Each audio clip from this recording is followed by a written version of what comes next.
What's good? What's good, everybody? Welcome back to another episode of the Urban Platform Speaks. Make sure that you like and subscribe to the channel as you tune in and you check out the content. So, with that being said, man, I just think that this WNBA or the players and everything, I think they see the writing on the wall when it comes to the WNBPA. I think they're starting to admit defeat. You can tell by recent comments that came out by Brianna Stewart. She says that they are making headway, and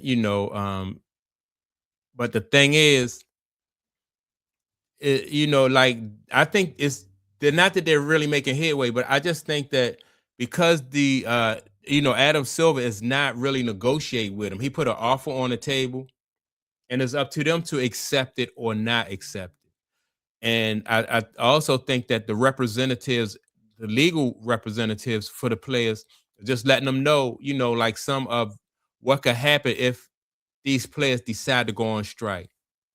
I think they are afraid of not being able to like retain their positions in the WNBA. I think that the WNBA with this draft coming up, I think that the Adam Silver is prepared to move on with players who decide to strike. Also, Adam Silver and what's the lady named Kathy Engelbert realized that there is a divide. From the very beginning, you had some players who said that they were afraid to strike because they had not solidified their positions in the WNBA. And it's not like they were making a lot of money, but the money that they were making, you know, they need that money to live. So I think basically because the Adam Silver and Kathy Engelbert wasn't responding to some of the offer, like the latest offers that were made, they just know that by them not saying anything, addressing their offers, the line in the sand has been drawn, and I think reality for the players of the WNBA is just starting to set in. So now is right. What it is now is about like saving face, not being embarrassed, right? You know, I think the WNBA players are going to make it look like they got some of what they want. Um, they're going to make it look like the WNBA compromised on some things, which I think they made slight compromises, but it wasn't the compromises that the players or the demands that the players were making because the WNBA, and Adam Silver realized that the players really didn't have much leverage, right? That's why throughout this whole process, they didn't say a whole lot. You had different messages coming from different players.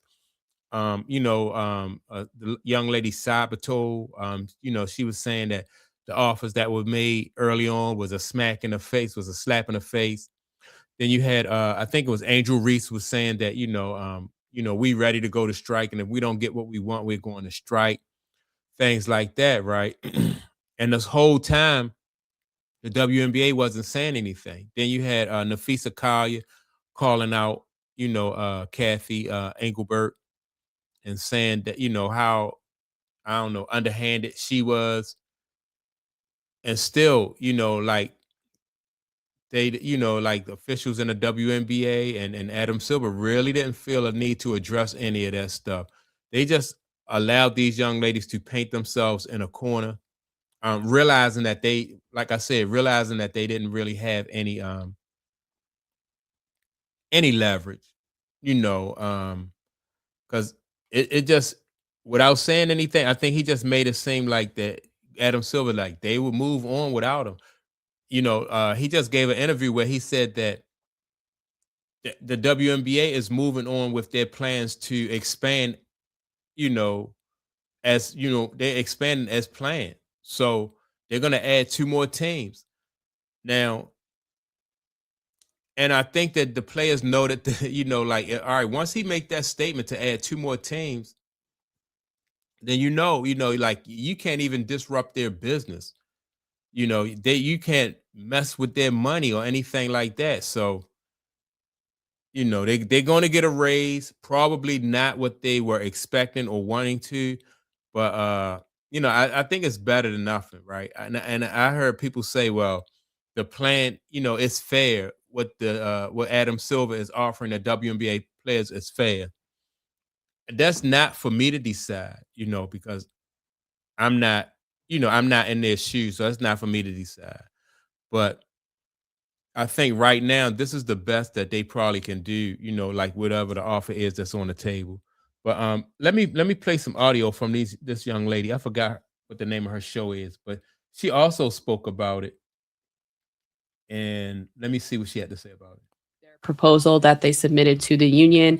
The details are that in terms of housing, which have been standard since the first CBA in 1999, teams have to provide housing for players on a first-year deal, players on minimum contracts, and for those two developmental players per team that it is million in year one.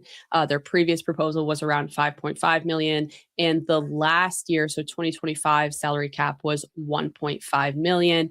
And then there are just certain verbiages around practice facilities, what they should give to players, provide to players, have for players, rather than what we've seen in the past, where a lot of teams are going with the most elite and other teams are kind of just practicing at the local gym. So, it sounds like the league is saying, okay, there are certain things that you want, like you mentioned, housing and standards for practice facilities, all things that are understandable and things that the league are saying, yeah, okay, like we are willing to bend the knee to make sure that you're getting what you need, make sure that we get what we need, and as the league as a whole.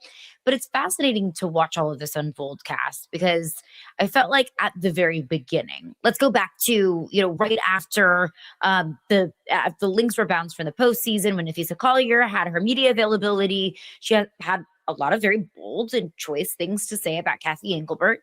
In that moment, I felt like the women's basketball society as a whole was so pro player, was pay them what you owe them, and they need better, they deserve better, they demand better, they should demand better. It was very pro player.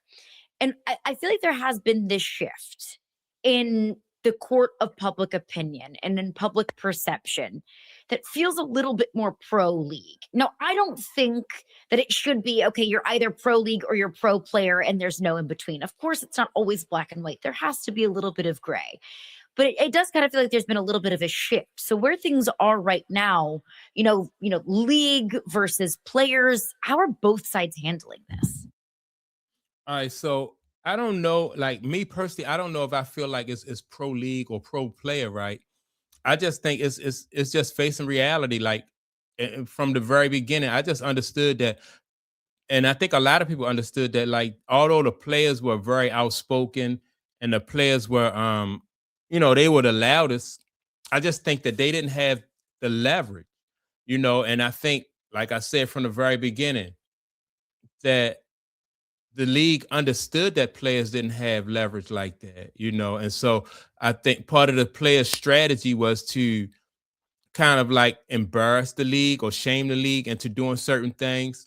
And I think it worked to a certain extent, right? It worked better than what some people might acknowledge, like because they're getting a raise, they're getting a situation with housing, like the young lady just mentioned, so they're getting some of what they wanted, but they're not going to get, as much money as they want. They're not going to get as much of the revenue share, percentage of the revenue share that they wanted.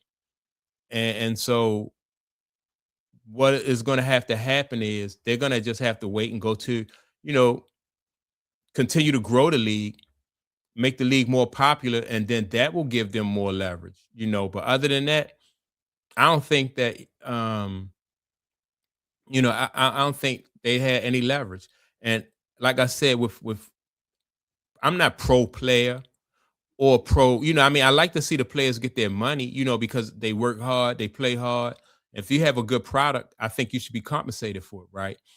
But to me and to a lot of people, I just think it was just about who had the most leverage, like who was going to blink first. And when you see that the league wasn't responding to some of the demands or the requests of what the players were asking for, like, they wasn't even dignified certain things with a response. That right there just told a whole lot. It just, to me, it just confirmed, like I said, that they didn't have the amount of leverage that they thought. And I think that that's setting in for the players, and the players realize that. And so they're going to basically accept the deal that's on the table so they can move forward and try to, in a few years, just come back to the drawing board.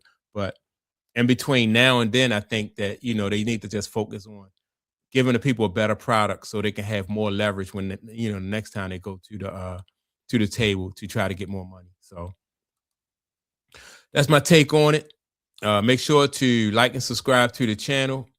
Also, with that being said, don't forget to leave a comment, and I'll check you all out in the next video. Peace.